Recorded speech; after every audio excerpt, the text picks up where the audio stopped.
Okay, so the next two Drakes are often referred to as the loot pinatas of BWL. Compared to Fire Maw, they're a joke. If you can down Fire Maw, these are basically the same fight with much simpler mechanics. So Ebonroc has a fun little debuff that he puts on your tanks, and he'll basically heal himself for about 25,000 health every time he hits that tank that has put the debuff on. In order to counteract this, what we'll do is we'll have three tanks, and whoever's tanking currently, as soon as he gets the debuff, both other tanks will taunt immediately. Whichever one gets threat will be the tank for that time period, and the first tank will just kind of hang back to make sure that he doesn't continue to have this debuff on him. So in BWL right now, because of the way that they've nerfed it, it says 1, but in Classic, it will be about 25,000 health every time he hits. And so you can see me healing him every time he hits me.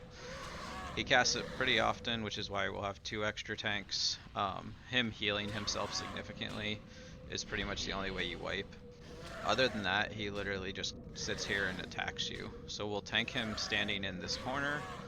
Uh, all three tanks will be stacked on top of each other because it doesn't really matter beyond the debuff. Uh, he doesn't have a cleave. He does the shadow flame, but that's not going to be so much damage that the healers can't heal through since there's no other raid damage going on. So extremely simple fight.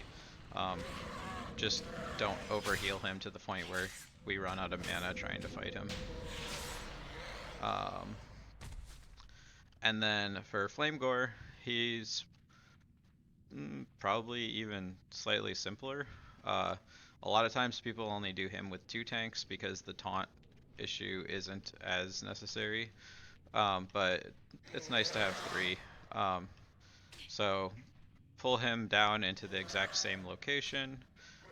His big thing is he has a frenzy that can be trank shotted. He will cast it quite often, and when he does AoE damage, as you see.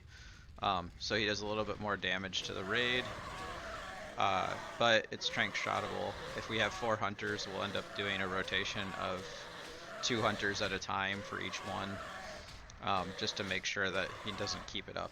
It has about a 10-second cast time, or 10 seconds that it lasts, and a 10-second cooldown. So he can technically keep it up just about all the time if you don't trank him. But as long as we're consistently tranking him, he's not really a threat. Um, Melee, you might have to back out every once in a while if you're getting hit by too many Fire Novas. Uh, Other than that, just another kind of tank and spike fight that nobody should have any real issues with.